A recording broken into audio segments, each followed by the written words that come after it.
Drill sergeants of Reddit, what was the funniest thing a recruit said? Recruit fired all his blank ammo during ambush response training.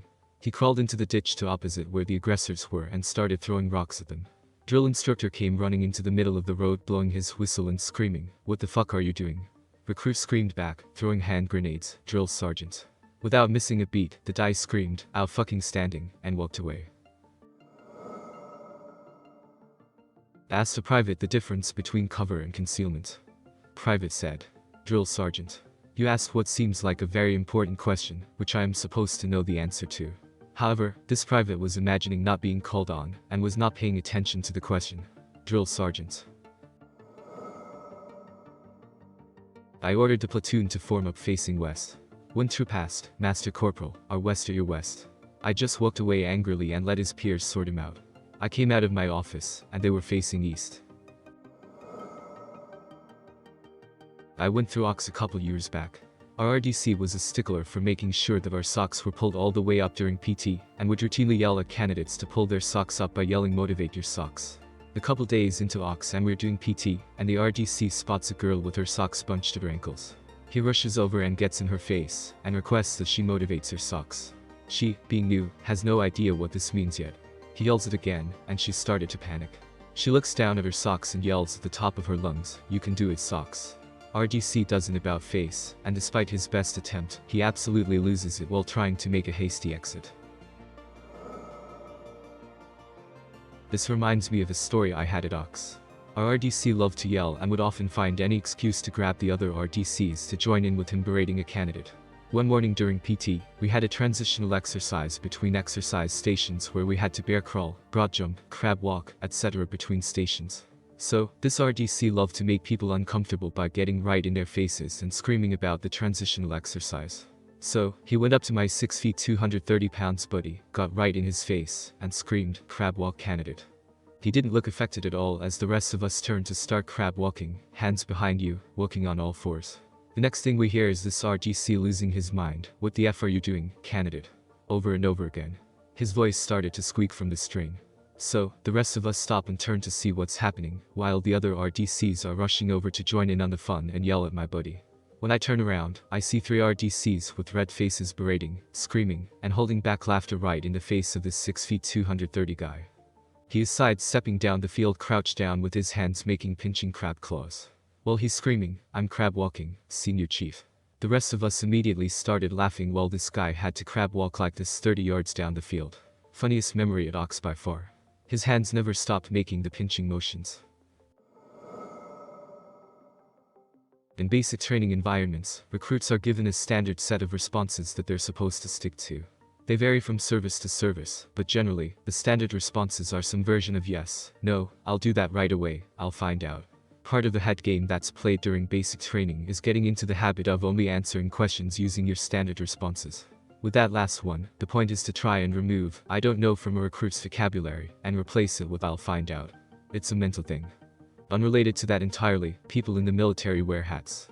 Your hat gets tucked into your pocket or stuffed into your pants or boot when you're inside, and as soon as you're outside, boom, the hat goes on. You always have your hat with you, just in case you go outside, because one of the first things you learn in the military is that people in the military wear their hats when they go outside. This concept is central to military identity, as silly as it may seem. So, there was a situation where a recruit was holding a door open for his company mates to pass through. He was standing outside, holding the door open, but he wasn't wearing his hat. We were on a pretty tight schedule, he was a good kid, and I wasn't trying to make a scene. I walked over to him, and in a hushed voice asked recruit, "Are you inside or outside?" My intent was to prompt him to put his hat on, that was it. I was just trying to help a brother out. He turned to face me and, at the top of his lungs, shouted, "This recruit will find out, sir." I couldn't help myself. "Oh? You're going to find out. You're going to find out. You're going to find out if you're inside or outside. You know what, take 5 seconds. Find out. Go ahead, look around. Gather as many facts as you can. Go go go go go go go go go go go. 05, 04, 03, 02, 01. You're done. Recruit, have you reached a determination as to the description of your surroundings? Yes, sir. Well, speak freely. This recruit has assessed the situation and is overwhelmingly confident that he is outside.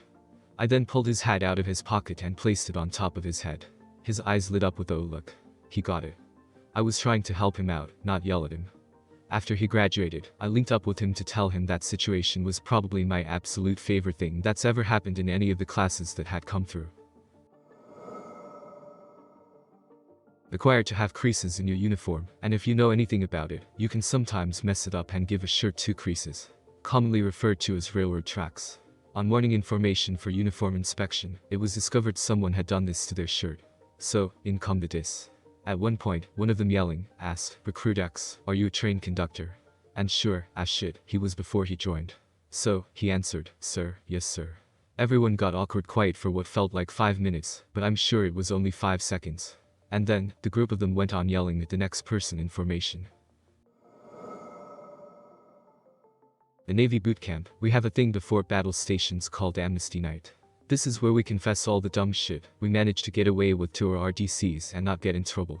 Our chief had a lisp, which we all talked shit about throughout boot camp, but never in front of him. We had a pretty short guy named Patterson that could do a perfect impression of our chief. Patterson proceeded to stand up in the middle of forward IG and said, "Why the fuck do I have to keep touching your dirty ass skivers? You make me sick." The entire division was dying, and the RDCs were in tears and about to fall out of their chairs. When everything quietened down, our chief looked at us and said, "I fucking hate you guys, but that was fucking funny." The entire division proceeded to die again. I heard a recruit say this, "Drill sergeant, did your mother send you here to piss me off? You write home and tell her you're doing a good job." Recruit, "Sir, no sir.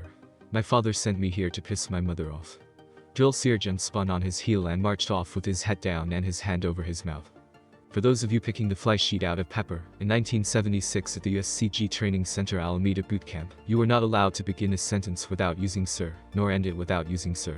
The drill instructors at this facility are not called drill instructors. This is where the story occurred. If you were asked what word you must use when speaking to a superior, the proper response was, "Sir, sir, sir." "Sir, yes sir," was used when asked a yes or no question. "Sir, I sir," was used when given an order. Getting that response wrong would get you at least 20 push-ups. Magus. In basic training, stood by our beds, inspecting a platoon commander. And she comes, looks around, and asks everyone questions. Guy next to me, who I'm still mates with now, got asked what he did before he joined. He answered, proud as lunch, and for everyone to hear, "I sold condoms and nuts ma'am." She and the corporals just started laughing, couldn't help it. I had a recruit I nicknamed Giggles, as she couldn't help but giggle anytime anything was happening, or we were just still. I came up with a rule that anytime I caught her, she had to tell me a joke, and if it sucked her whole squad had to push. Formation just before chow, we were sharking, and sure enough, Giggles starts her thing. "Alright Giggles, let's hear it." Her response. "How do you get an elephant in the subway?" "No clue, Giggles." "How do you get an elephant in the subway?" "You take the S out of the sub and the F out of way." I walked 2 laps trying to figure it out, and finally turned to face her and said, "Giggles. There's no F in, just as I got it." "Alright Giggles, you win this round." Went to boot camp, Marines, in 2005. There was no room for bullshit back then, and I assume that is still the case. Well, about halfway through boot camp one night, we finish everything and are in our racks to sleep. The moment the drill instructor flips the light switch off, one of the recruits yells across the squad bay, "Good night, sir." So simple, so stupid, yet so absolutely hilarious. We spend the next 30 minutes getting eyed in the dark. I still look back at the moment and laugh sometimes. Obligatory, not a DS. We had a newcomer to the unit, fresh out of training, and his squad leader was a very boisterous black staff sergeant. He decided to mess with the kid, very loudly asking him where he was from. The kid said he was from Wisconsin. The staff sergeant yells, "Wisconsin, I bet I'm the first black man you've ever seen." The kid says, "No, sergeant, we have a black family in the county." Not necessarily what a recruit said, but had to do. Imagine this. 5 a.m. in physical training formation. Everyone is dressed in the proper uniform, gray shirt, blue shorts, white socks, and a shiny new pair of New Balance Dad's shoes, except for recruit Dumbus. Recruit Dumbus realized he didn't have clean white socks while getting ready, and thought it would be okay to join the formation in knee-high, green, socks. The following conversation transpired. Drill Sergeant, DS. Trainee Dumbus, what the hell do you have on? TD. Ma'am, I didn't have clean white socks, so I used my uniform socks instead. DS. Trainee Dumbus, do you know what covert ops is? TD, yes ma'am. DS. Trainee Dumbus, I want you to covert ops your ass over to the barracks and acquire a pair of white socks from your laundry bag. TD. Stares blankly. DS. Low crawl your ass to the barracks and get the correct pair of socks on your damn feet. TF. Does what he's told and low crawls nearly a mile to the barracks. Nearly dies from exhaustion and humiliation. Sincerely, Trainee Dumbus. I feel bad for the guy, but I got to say it. His last name was Smully. As in, smelly. So, when I had him come into the class for the orientation or admin day the very first day, I asked everyone to stand up and give their rank, name, and serial number. So, when I heard Private Smelly, I lost it. I felt so bad for the guy. I was not a drill instructor, but when I went through USMC boot camp in San Diego, we had a recruit that was a local from San Diego and had a reputation for being a really funny guy. This recruit, Recruit W, was very squared away and had both a near 300 PFT, a good fitness test score, and shot expert at the rifle range, so the disc gave him some slack when he made a quick joke. By now, it was a well-known platoon fact that Recruit W is from San Diego. At this point in time, we're on third phase of boot camp, so we're back in MCRD San Diego from second phase, field, at Camp Pendleton, and we're going through a Run of the Confidence course, which is the iconic obstacle course with the rope slides, tall climbs, etc. Recruit W is climbing the stairway to heaven, which is a very tall ladder-like structure, and when he reaches the top, he calls out to the drill instructor below. Sir. Recruit W requests permission to speak to drill instructor Sergeant B, sir. The Sergeant B gives him permission to speak. Sir, this recruit can see his house from here, sir. The Sergeant B lost his composure and had to laugh out loud, and Recruit W had to do some extra push-ups and bend and thrusts when he got off the obstacle. My dad tells me this story all the time. Back in the 80s, when he was doing basic training, the drill sergeant was going down the line asking why everyone joined, and my dad was like, "Oh shit, I don't have a good answer for this," and was nervous. Drill sergeant goes to the guy next to my dad, asks the question, and the guy says, "To defend my country, sir." DS goes, "That's bullshit, you're here for the money and the education." And that became everyone's answer. We had a strict rule to write official documents with a blue pen. It is a NATO standard and has its excuses, but all in all, it's one of those things. I had checked about 200 lines of weapons checkout sentence, when at the bottom of the page, it has 50 on one side of the page, there was one entry in black. As you would imagine, I found out who it was pretty quick. Given the entry had his name and weapon number staring right at me. Now the military has this thing where you go through basic training for everything. I mean, if you are given a pair of speakers, you are mandated to read the safety and usage instructions, and give a signature for it, so they can't be held liable to some degree. This absolute piece of twig and sap looks at me with the uncanniest look when I confronted him about it. After a bit of friendly banter in front of his whole room, I asked, "So what is your excuse for using black ink?" "Sir, I've yet to get the formal safety and usage training for the blue pen, sir." He rewrote all 100 entries in a blue pen that evening, after being the only soldier to get training to use a blue pen instead of a black one. But man, that was a special moment where all the muscles in my face were fighting not to laugh. Last week of Coast Guard boot camp, we all went to retrieve our civilian bags from storage. Told to grab all valuables and put them in a plastic bag and present them to the company commander to be collected and locked in their office. Everyone comes out with the usual wallets and phones. CC starts walking and talking about how we'll get a bag of shinies back on Sunday for our off-base liberty. He stops mid-sentence as he gets to one recruit.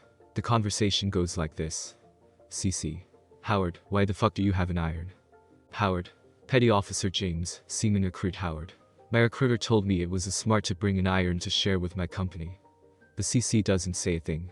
Just turns on his heel, goes to his office, and blasts Rob Zombie for 3 minutes, while we are still holding out our plastic bags. We had learned over the weeks that this is his method to prep us to get smoked. Comes back and tells Howard to put that damn iron away and carries on with collecting the phones and wallets. We later learned that he did that, so we couldn't hear his laughter and compose himself. It was the one time we broke him. Think this answer might be backwards to your question, but when I was in Air Force field training, we had a cadet, Scooby, pronounced with a long O. Naturally, everyone called her Cadet Scooby, as in Scooby-Doo, which she did not appreciate. Apparently, we weren't the first to come up with this joke. Anyways, Cadet Scooby was acting as flight commander that day, and someone asked, "Cadet Scooby, may I ask a question?" Cadet Scooby then immediately corrected the slip of the tongue. It's pronounced as Scooby. The drill sergeant happened to be standing next to me at this time and said under his breath, "Ruro Raggy." The few of us that could hear him let out a muffled laugh, and then he turned to us and smiled. Still to this day, one of the funniest you had to have been there moments, and Roro Raggy is still something I laugh at.